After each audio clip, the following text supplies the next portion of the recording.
Hola, bueno, en esta ocasión les vamos a hablar de una serie de temas que tienen que ver con lo que es la medición de la respuesta inmunohumoral y también las distintas pruebas de inmunodiagnóstico que se utilizan en veterinaria para detectar ciertas enfermedades. Bueno, sabemos que las inmunoreacciones se aplican al diagnóstico para medir la respuesta inmunitaria, y esta se divide de dos formas. Vamos a hacerla de manera humoral, que comprende lo que son los anticuerpos y el complemento, y de manera celular, que tiene que ver con la funcionalidad de los fagocitos y linfocitos y la producción de citoquinas.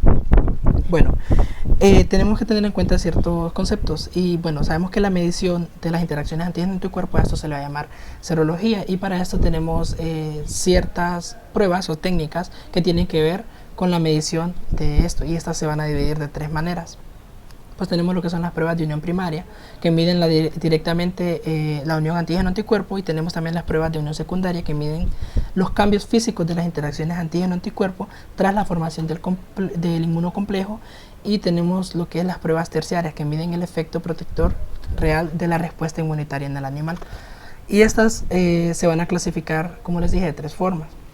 Y acá les explico de las que más se utilizan en veterinaria.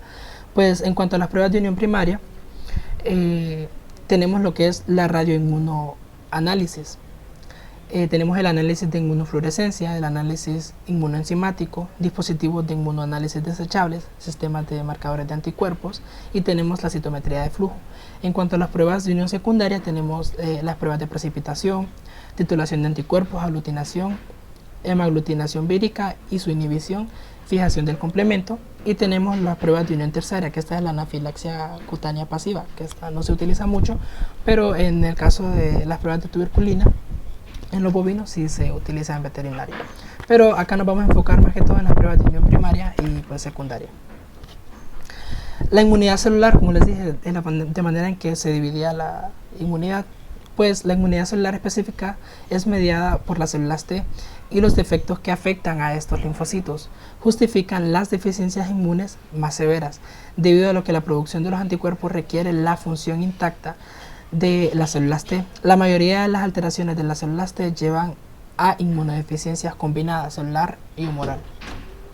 Las causas secundarias más importantes están relacionadas con trastornos del metabolismo proteico, no ingestión, trastorno digestivo absortivo, déficit de síntesis, o sea, no se producen células, o aumento en pérdidas. Otras causas de trastornos secundarios son infecciones por virus de inmunodeficiencia felina e iatrogénicos, debido a las terapias de enfermedades autoinmunes, trasplantes y enfermedades malignas. Bueno, sabemos que usamos comúnmente lo que son los hemogramas para medir lo que son las células. Y pues el conteo diferencial de células sanguíneas establece la presencia o ausencia de linfopenia, lo cual ayuda grandemente al diagnóstico. Sin embargo, un solo hallazgo de linfopenia debe interpretarse con cautela, ya que las linfopenias transitorias frecuentes se encuentran en una variedad de enfermedades infecciosas. Sabemos que no solo tiene que ver con infecciones, también hay ciertas neoplasias que causan lo que es la linfopenia. En cuanto a la inmunidad humoral, una panhipogatmaglobulinemia es el sello o un sello de la mayoría de las formas de deficiencia inmune combinada severa. En otras deficiencias inmunes combinadas, así como en varias inmunodeficiencias predominantes humorales, hay alteraciones características en el perfil de isótopos de inmunoglobulinas que pueden ayudar al diagnóstico, es decir, se van a encontrar estas alteraciones en los isótopos, que son los que se unen a los epitopos de los antígenos, y así es como se puede diagnosticar. Y bueno, clínicamente la deficiencia de anticuerpos más frecuente resulta en infecciones senopulmonares recurrentes y severas con cepas bacterianas que son encapsuladas. Y bueno, las pruebas que más se utilizan en veterinaria para detectar lo que es la inmunidad humoral o medir la inmunidad humoral son la medida de inmunoglobulina en sangre y pues la medida en suero del título de anticuerpos específicos. También tenemos otro tema que es el sistema o los sistemas de evaluación de la respuesta inmune, que en este caso les presento dos, que es la evaluación de la inmunidad celular en cuanto a las células T, y tenemos la evaluación de la función de los neutrófilos. Recordemos que estas dos células son las de mayor importancia en lo que es la respuesta inmunológica. Bueno, las células T. Una reducción de los linfocitos T usualmente causa una reducción en el número total de linfocitos o el recuento de linfocitos total. La medición del número de células T se acompaña con frecuencia por estudios de cultivo evaluando la función de las células T. Es decir, se inocula con antígenos para evaluar si estas tienen algún tipo de reacción, si liberan compuestos como citoninas.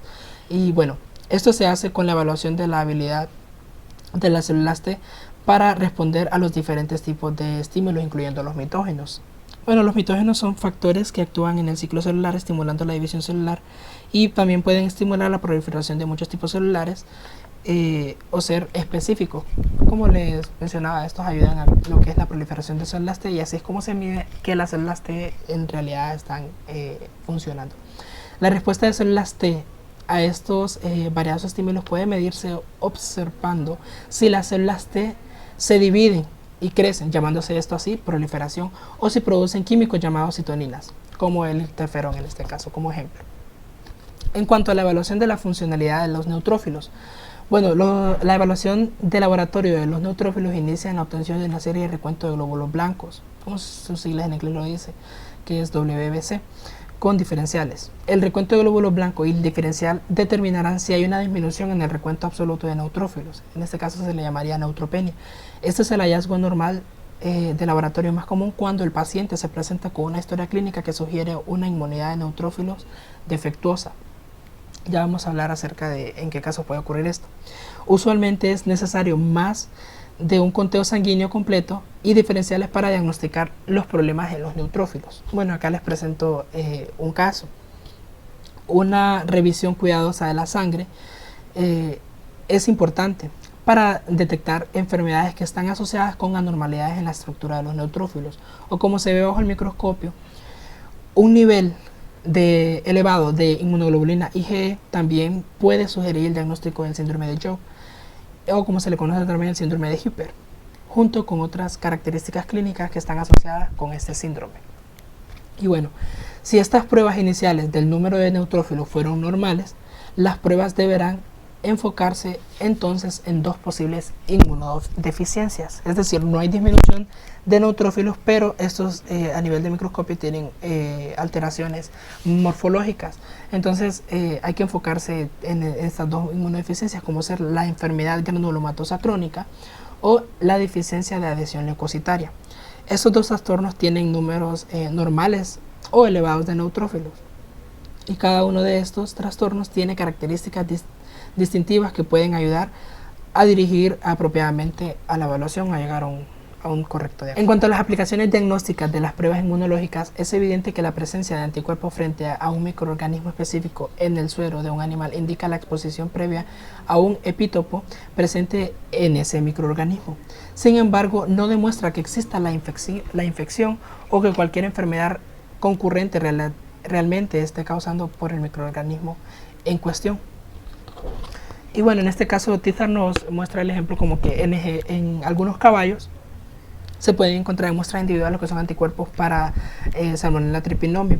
Y esto no significa que porque se encuentre en esa prueba el animal esté sufriendo por salmonelosis. Bueno, y no tiene mucha importancia diagnóstica cuando se encuentra en una prueba individual.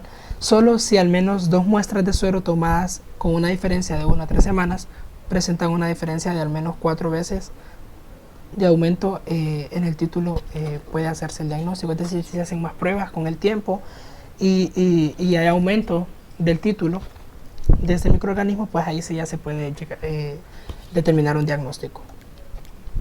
Tenemos una característica principal, del cual les voy a hablar, que son los errores técnicos generalmente, que estos se pueden evitar por la incorporación de los controles adecuados en el sistema de la prueba. Es decir, pueden haber errores técnicos, pero eso se controla cuando se hace la prueba de la manera más eficaz, entonces no van a haber alteraciones en los resultados. Y pues como una segunda característica tenemos que los errores también se pueden dividir de 2 formas, teniendo lo que son los resultados falsos positivos y los falsos negativos. Una prueba en la que una gran proporción de los resultados positivos son falsos es inespecífica, mientras que Una prueba en la que una alta proporción de los resultados son falsos negativos es poco sensible. Y recapitulando un poco de manera más simple, la sensibilidad, recordemos que es la capacidad que tienen las pruebas de detectar los verdaderos animales que están enfermos. Y la especificidad es lo contrario, la capacidad que tiene la prueba para detectar los verdaderos animales que están sanos. En esta ocasión, César nos muestra este esquema, que es un diagrama esquemático que representa los errores asociados con las pruebas inmunológicas. En el diagrama superior se muestra una prueba ideal en la cual no hay ambigüedad en la interpretación de los resultados, o sea, es decir, está normal y no hay esa ambigüedad o esa incertidumbre si hay resultados falsos negativos, falsos positivos. En el diagrama inferior muestra una prueba típica en la cual debe trazarse una línea arbitraria para separar los resultados positivos de los negativos. Al desplazar esta línea divisoria, cambian las proporciones relativas en los resultados falsos positivos y falsos negativos. Como se puede observar en la línea en moradito, esta es la línea de ambigüedad donde van a estar falsos positivos y falsos negativos. Y recordemos que estos resultados se dan a nivel de proporción, entonces estas proporciones van a cambiar. Reactivos empleados en las pruebas serológicas. Dentro de estos tenemos el suero, antiglobulinas y anticuerpos monoclonales. El suero es la fuente más común de anticuerpos y es el suero que se obtiene a partir de la sangre coagulada. Este puede almacenarse congelado y así analizarse cuando sea necesario. Calentándolo a 56 grados Celsius durante 30 minutos también puede suprimirse la actividad del complemento. Las antiglobulinas, sabemos que las inmunoglobulinas son proteínas complejas y que son antigénicas, es decir, se pueden comportar como antígenos al ser inyectadas a receptores adecuados. O sea, van a provocar una reacción cuando se inoculan en un animal de una especie diferente. Por ejemplo, si inoculamos a un conejo inmunoglobulinas purificadas de perro, va a haber producción de anticuerpos específicos que se conocen como antiglobulinas. Dependiendo de la pureza, es posible producir antiglobulinas inespecíficas, o sea, que van a actuar frente a todas las clases de inmunoglobulinas, o específicas que estarían dirigidas a una clase. Estos son un reactivo esencial en muchas pruebas inmunológicas y están disponibles comercialmente. Se puede usar una tan sola para detectar todas las inmunoglobulinas de la misma especie animal. En el caso de los anticuerpos monoclonales, es derivado de un hibridoma, que es una técnica que se usa para la producción de estos anticuerpos monoclonales. Este consiste en la fusión de células extraídas del vaso, específicamente los linfocitos, con células cancerosas y mortales, que son los mielomas. Y son puros y específicos y se obtienen en cantidades casi ilimitadas. Estos sustituyen con frecuencia a los antisueros convencionales como reactivos en pruebas inmunodiagnósticas. Pruebas en sistemas vivos. Si un antígeno o microorganismo tiene actividad biológica, va a ser posible cuantificar los anticuerpos por su capacidad de neutralizar dicha actividad. Las actividades que pueden ser neutralizadas son hemólisis de eritrocitos, lisis de células nucleadas, enfermedad o muerte en los animales. Las reacciones son muy variables. ¿Por qué? Porque tienden a cambiar gradualmente en un amplio intervalo de dosis de microorganismos o de antígenos. Es por esto que los resultados en una única prueba de neutralización positiva o negativa no va a tener mucho significado. Aquí coloqué un ejemplo. 0,003 miligramos de toxina tetánica puede matar a algunos ratones en un grupo experimental, pero se va a requerir una dosis alrededor de 5 veces mayor para que todos esos ratones del grupo mueran. Y la dosis letal mínima también sería muy variable. También sería difícil estimar con precisión lo que es la dosis más alta que logre matar a todos esos animales. El método más exacto para medir esos efectos es estimar la dosis que causará la muerte del 50% de un grupo de animales. Y en la práctica normalmente es necesario calcularlo haciendo una gráfica donde se observen los resultados, como el ejemplo que coloqué aquí, llegando mediante el cálculo al punto de corte del 50%. Está aquí. L de 50 es la dosis requerida para calcular la muerte al 50% de animales. Pruebas de neutralización. Bueno, estas van a estimar la capacidad del anticuerpo para neutralizar la actividad biológica del antígeno cuando se mezcla con el in vitro, es decir, fuera del cuerpo, ya sea en tubo de ensayo, cultivos, entre otros. Pueden emplearse para identificar este tipo de toxinas bacterianas y son pruebas muy específicas y extremadamente sensibles. Ocurre que el anticuerpo específico se va a combinar con el virus bloqueando sus sitios de unión específico y esta sería la reacción base de esta prueba. Una sola molécula de anticuerpo va a ser suficiente para causar ese tipo de bloqueos.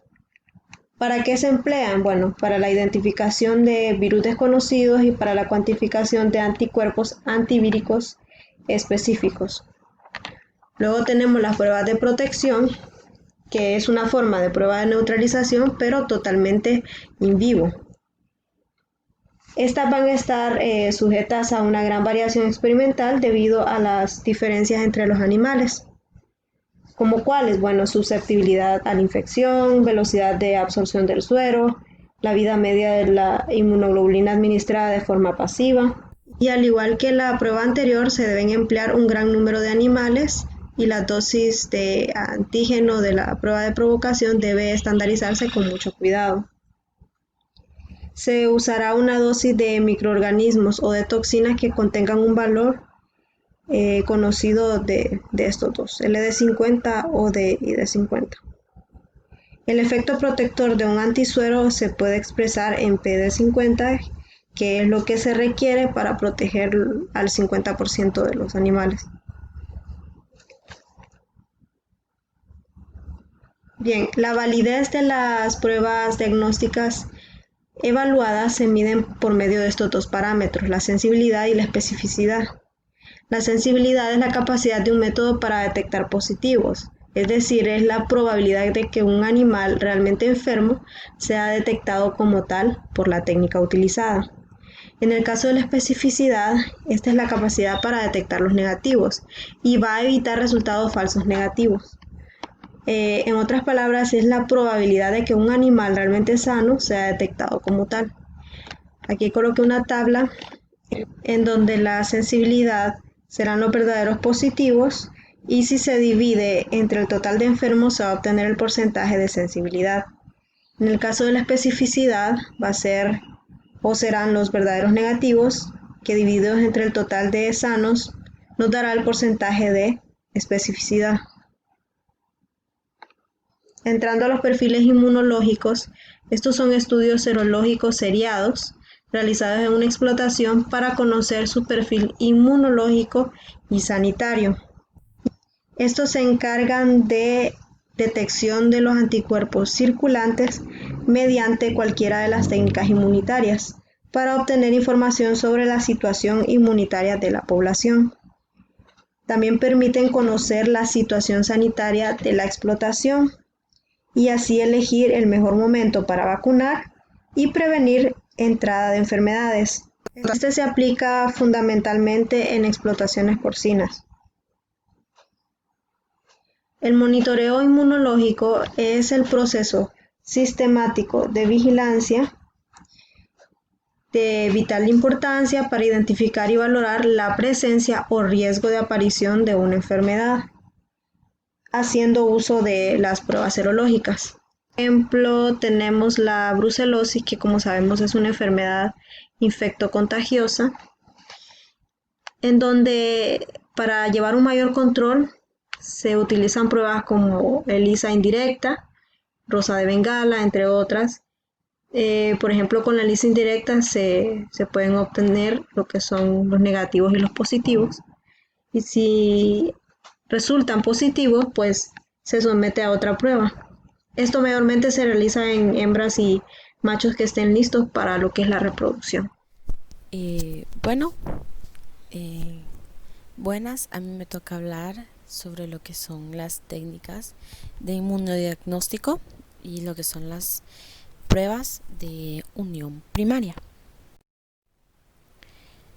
Bueno, Dentro de las pruebas de unión primaria tenemos que estos se dividen en lo que es el radioinmunoanálisis, análisis de inmunofluorescencia, análisis inmunoenzimático, dispositivos de inmunoanálisis desechables, sistemas marcadores de anticuerpos y el citómetro de flujo.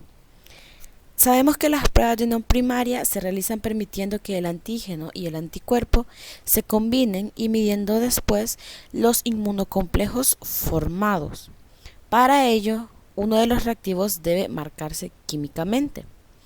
Se han empleado como marcadores en estas pruebas los radioisótopos, colorantes fluorescentes o fluorocromos, metales coloidales y enzimas. Bueno, dentro de las pruebas de unión primaria tenemos como primer punto lo que es el radioinmunoanálisis.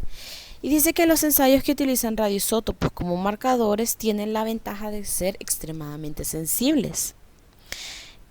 Por otra parte, los sistemas de detección de isótopos son caros, lo que combinado con el riesgo de la radioactividad y la necesidad de eliminar el material radioactivo con lo que es la máxima seguridad, hace del radioinmunoanálisis una opción razonable solo cuando se requieren ensayos altamente sensibles. Tenemos también que las condiciones esenciales de un sistema de análisis práctico son la especificidad, la actitud de distinguir de modo inequívoco moléculas muy similares, o sea, que haya casi un 0% de riesgo de equivocaciones, la sensibilidad. El radioinmunoanálisis satisface estos requisitos utilizando como reactivo químico distintivo un anticuerpo de la sustancia ligando que se somete al ensayo. Dentro del radioinmunoanálisis tenemos lo que son el radioinmunoanálisis para la detección de anticuerpos. La prueba RAST o el Radio Alert Gore Band Test mide lo que es la inmunoglobulina E específica en el suero de los animales alérgicos. En esta técnica, los discos de celulosa impregnados de antígeno se sumergen en el suero a analizar, de manera que cualquier anticuerpo específico se une al antígeno. Después de lavar para eliminar los anticuerpos sin unir, el disco se sumerge en lo que es una solución que estaba a contener antiglobulina marcada con un isótopo radioactivo. Por ejemplo, el que es para repeler lo que es la inmunoglobulina E.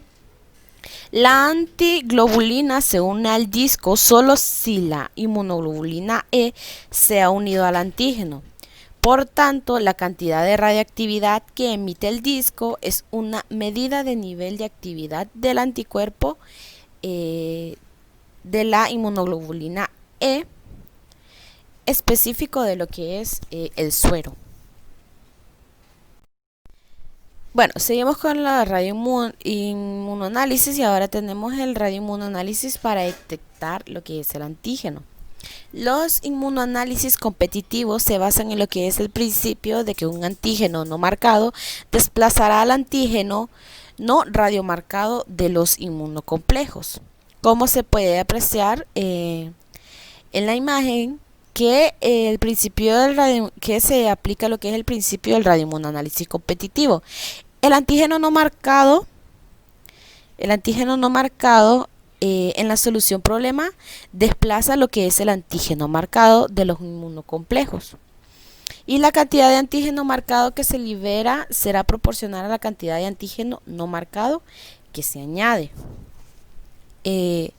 Estas pruebas son extremadamente sensibles y por eso se usan normalmente para detectar cantidades traza de fármacos. El antígeno o el fármaco se marca con un isótopo radioactivo como el tritio, que se podría abreviar como H3, carbono 14 o yodo 125.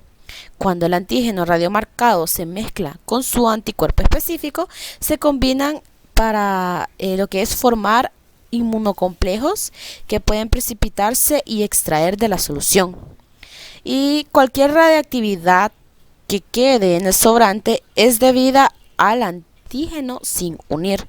Si el antígeno no marcado se añade a la mezcla antes del anticuerpo, competirá con el antígeno radiomarcado por los sitios de unión de lo que es el anticuerpo. Y bueno, dentro de las pruebas de unión primaria, continuando con ellas, tenemos lo que es el análisis de lo que es la inmunofluorescencia. Dice que los colorantes fluorescentes o fluorocromos se emplean con frecuencia como marcadores en las pruebas de unión primaria.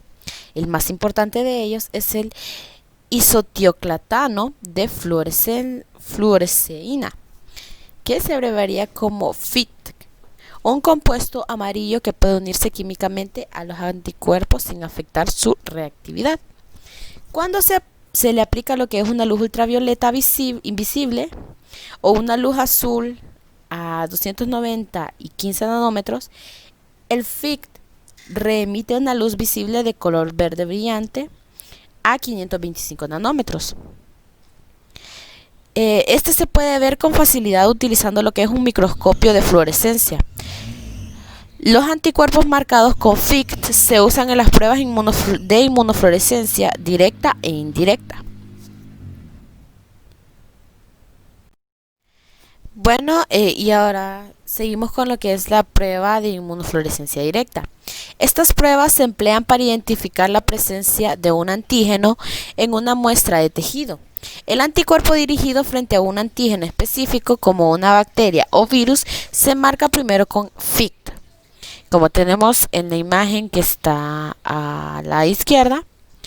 Esta técnica se utiliza para lo que es detectar el antígeno por medio de un anticuerpo marcado con isotiocianato de fluoresceína. Un corte de un tejido o un frotis que contenga el microorganismo se fija en un portaobjetos de vidrio, se incuba con el antisuero marcado y se lava para eliminar cualquier anticuerpo no unido, como se puede observar en esta imagen que tenemos a la izquierda.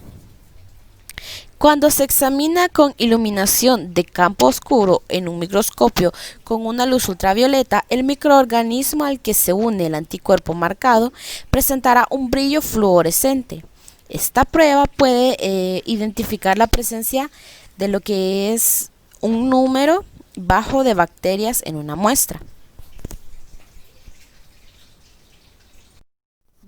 Seguimos con lo que es la prueba de inmunofluorescencia indirecta, y estas pruebas pueden utilizarse para detectar anticuerpos en el suero o para identificar antígenos específicos en los tejidos o en los cultivos tisulares. Para medir los niveles de anticuerpos se emplea el antígeno presente en un frotis, un corte de un tejido o de un cultivo celular. Este se coloca sobre un portaobjetos o cubreobjetos, como se puede ver en el primer portaobjetos de la imagen de la izquierda.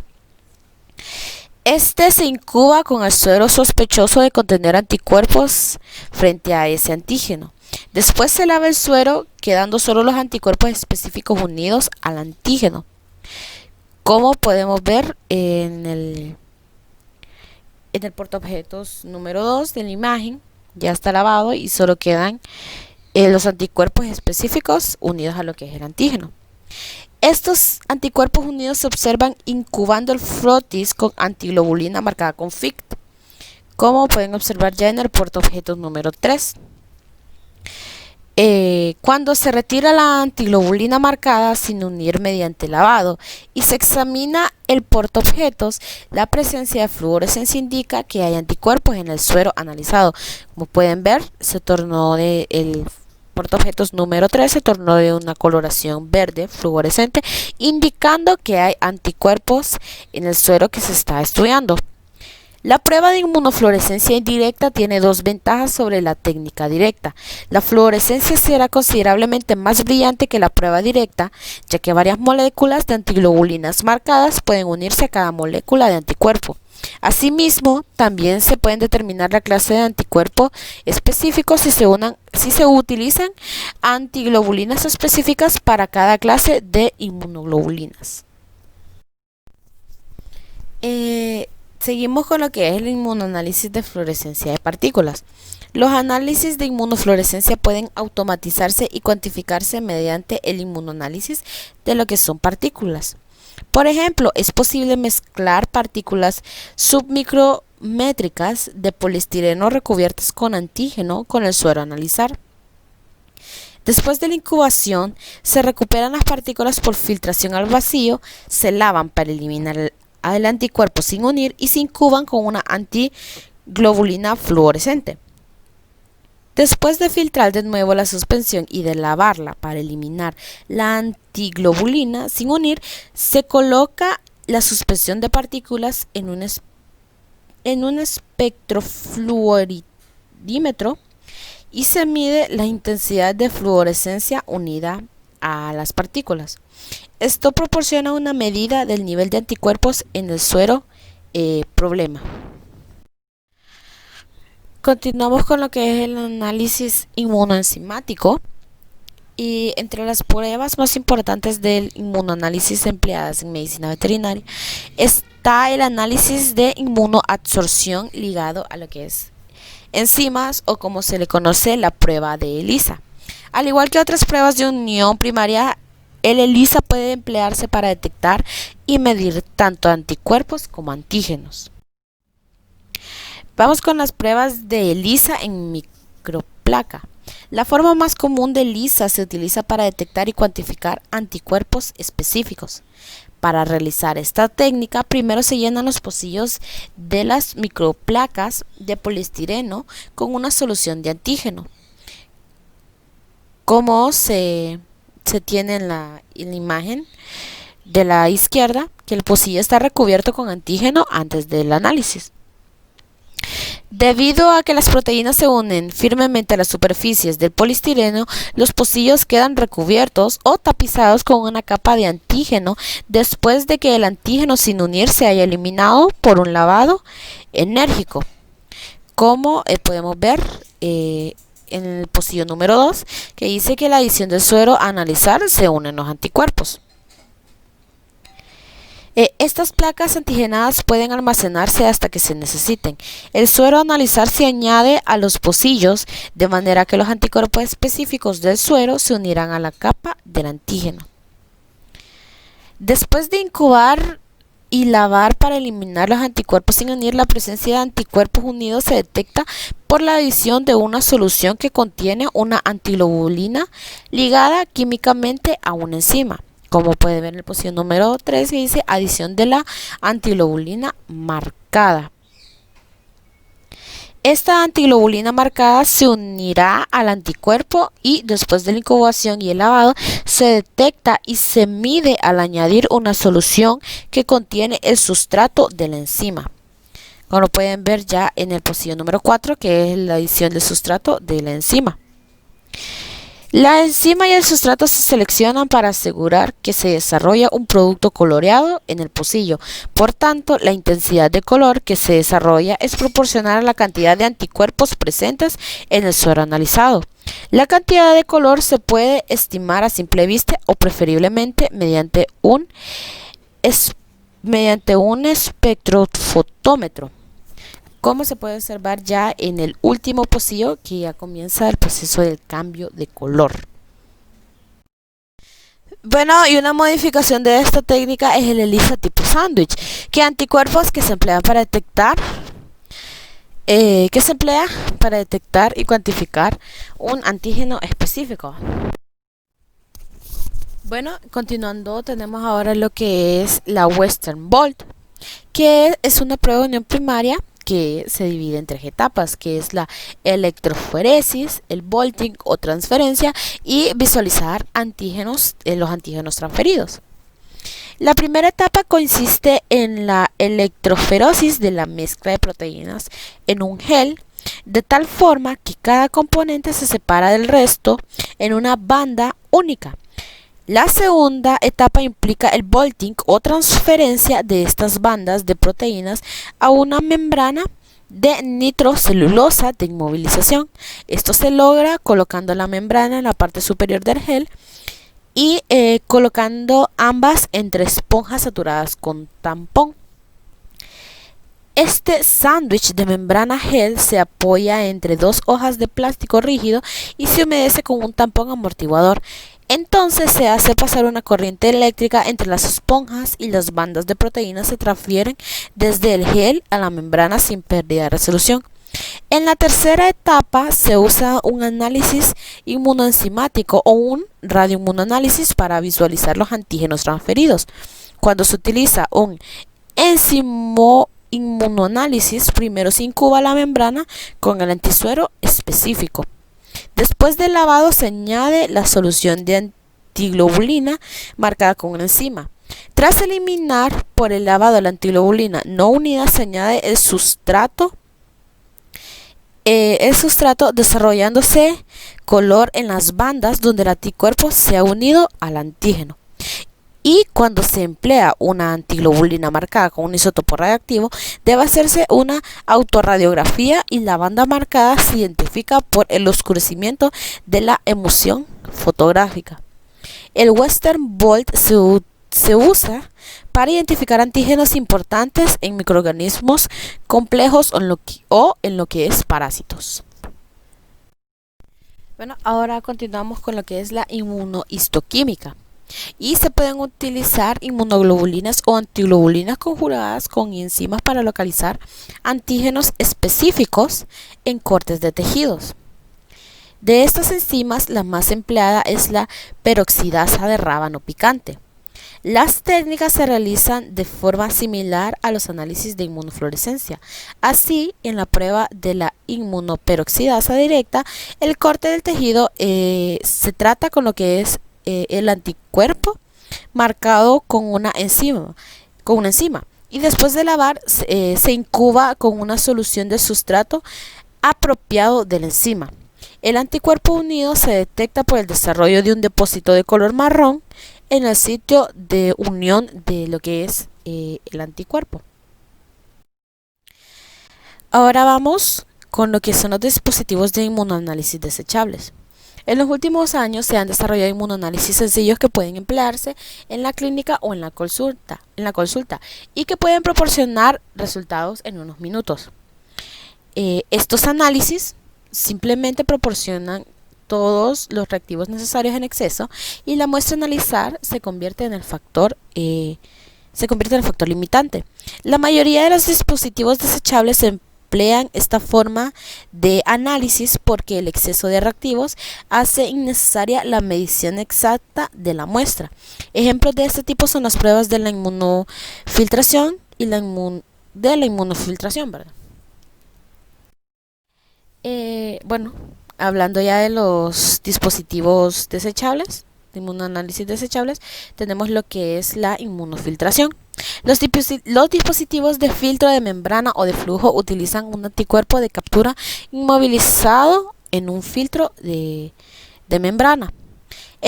¿Cómo se puede visualizar en la imagen que está a la izquierda? En un método simple se usa una membrana recubierta con un anticuerpo o un anticuerpo de captura que se fija en una base conectada a un lecho absorbente. La muestra problema, como sangre que contiene un antígeno, fluye a través de la membrana recubierta por el anticuerpo, seguido a intervalos específicos por volúmenes determinados de lo que es del anticuerpo conjugado marcado. La solución de lavado y el sustrato de la enzima es un resultado positivo donde se ha unido. Un resultado positivo donde se ha unido el antígeno se puede visualizar como un punto coloreado o aparece con un símbolo más.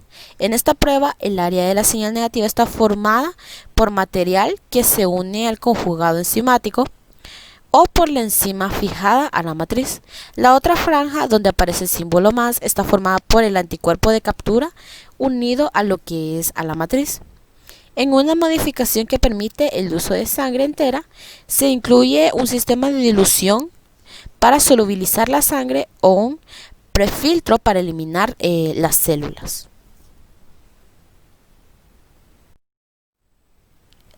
Y siempre entre las pruebas de unión primaria tenemos lo que es los sistemas marcadores de anticuerpos. Aunque habitualmente se emplean los radioisótopos y las enzimas como marcadores para las pruebas de unión primaria, ambos tienen lo que son desventajas. Por ejemplo, los isótopos radioactivos tienen una vida media corta, son potencialmente peligrosos y requieren dispositivos de detección caros.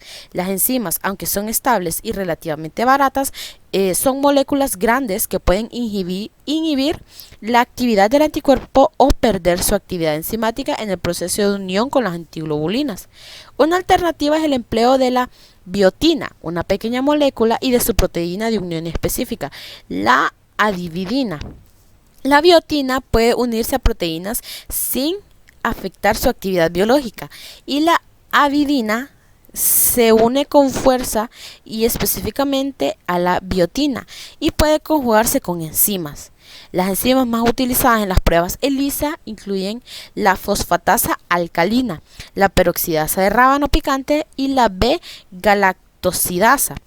Los análisis enzimáticos que implican la producción de productos luminiscentes, como lo es la luciferasa, pueden ser mucho más sensibles que las pruebas enzimáticas convencionales, pero requieren instrumentos sofisticados para medir la luminiscencia producida. En las pruebas con tiras reactivas se han utilizado anticuerpos unidos a colorantes. Los reactivos ligados a la ferritinina o al oro coloidal suelen usarse para identificar la localización de antígenos en células mediante microscopía electrónica, ya que estos marcadores son electrodensos.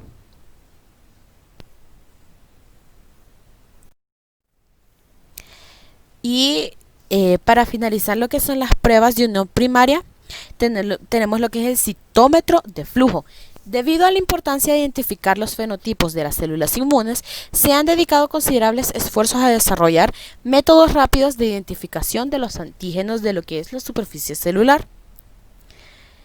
Actualmente los inmunofenotipos pueden analizarse automáticamente con gran detalle y con una alta eficacia usando un citómetro de flujo. En este instrumento se bombea una suspensión de células por un tubo muy estrecho, de tal forma que las células pasan en una fila en línea de una en una. Se dirige directamente un haz de láser al flujo de células y se observa el efecto de cada célula en el haz de luz. De esta forma, la dispersión frontal del haz de luz se puede usar para medir el tamaño de la célula. La dispersión lateral proporciona una medida de la rugosidad de la superficie celular y de su complejidad interna. Mediante la combinación de estos dos parámetros se pueden identificar todos los leucocitos en una muestra de sangre. Muy buenos días. Mi parte y la que les voy a explicar son pruebas de unión secundaria. Soy Saray del Cid Cabrera para la clase de Inmunología Veterinaria de la carrera de Medicina Veterinaria. Bueno, para empezar, ¿qué son estas pruebas de unión secundaria? Las reacciones entre antígenos y anticuerpos normalmente se siguen de una reacción secundaria. Así, si los anticuerpos se combinan con antígenos solubles en solución, van a resultar, los inmunocomplejos resultantes pueden precipitarse. Los anticuerpos unidos a antígenos particulados, por ejemplo una bacteria o un eritrocito, pueden hacer que formen grumos o se aglutinen. Si un anticuerpo puede activar la vía clásica del complemento y el antígeno está sobre una superficie celular, puede provocar la lisis de la célula. Estas reacciones pueden emplearse en muchos análisis serológicos diferentes, no solamente para uno. Aquí, en las pruebas de unión secundaria, vamos a tener lo que son las pruebas de precipitación. ¿Y qué son? Si la solución de un antígeno soluble se mezcla con un antisuero potente, la mezcla se vuelve turbia en unos pocos minutos y después flocula, o sea, se coagula. A la hora, se deposita un precipitado en el fondo del tubo formado por los complejos antígeno-anticuerpo. Esta imagen que les puse aquí, donde estoy señalando con el puntero, tenemos los diferentes precipitados que se van a formar. Al fondo del tubo de ensayo tenemos lo que es el exceso de anticuerpos. En el medio, se podría decir, hay una equivalencia de anticuerpos y de antígenos. Y por encima vamos a tener lo que es el exceso de antígenos. Es muy sencillo y claro para que ustedes lo puedan entender. También vamos a tener otra prueba que es lo que se llama inmunodifusión. ¿Y qué es una inmunodifusión? Pues es un método simple de demostrar la precipitación de un antígeno por un anticuerpo. Es la inmunodifusión o difusión en gel. Es una capa de agar. Se perforan pocillos redondos de unos 5 milímetros aproximadamente de diámetro, con una separación de 1 centímetro. Aquí en la imagen donde A y B que tenemos, donde tengo el puntero, estas son placas de inmunodifusión para que las puedan apreciar bien. Y aquí donde tengo el puntero seleccionando, ese va a ser un puntillo. Este se llena con un antígeno soluble y el otro con un antisuero. Los reactivos se difunden en forma radial. Estas son placas de inmunodifusión radial sencilla. De manera que donde los reactivos se encuentren en concentraciones óptimas aparece una línea blanca que va a opacar el precipitado. Aquí no se puede apreciar muy bien, pero esta fue la mejor imagen que les pude conseguir de dicha técnica. Otras pruebas que vamos a tener son las pruebas de citotoxicidad, pruebas de neutralización y pruebas de protección. Voy a hablar un poco acerca de las pruebas de citotoxicidad. El complemento puede causar daño en la membrana, no solo en los eritrocitos, sino también en las células nucleadas y de los protozoos. De esta forma, se puede determinar los anticuerpos frente a antígenos de superficie celular mediante la reacción de las células diana con los anticuerpos y el complemento. También vamos a tener que este tipo de prueba se ha empleado para identificar las moléculas de clase 1 del complejo mayor de histocompatibilidad, que ya lo hemos visto varias veces en inmunología y que pues también tiene relación con este tema. Bueno, y para terminar tenemos la aplicación diagnóstica de las pruebas serológicas. Aquí los errores técnicos generalmente se evitan por la incorporación de los controles adecuados en el sistema de la prueba. Sin embargo, otros errores son en gran parte inevitables. Estos pueden ser de dos tipos. Vamos a tener los resultados falsos positivos y los falsos negativos. Aquí viene el tema que se tocó en laboratorio también de la sensibilidad y la especificidad. Cuando una prueba en la que una gran proporción de los resultados son falsos negativos es poco sensible, mientras que una prueba con alta proporción de falsos positivos es inespecífica. En general, el grado de dichas reacciones positivas de las negativas va a variar. En general, el grado de dichos errores depende de los criterios usados para diferenciar tanto las reacciones positivas como de las negativas. Esto ha sido todo de mi parte, espero hayan podido entender el tema y muchas gracias.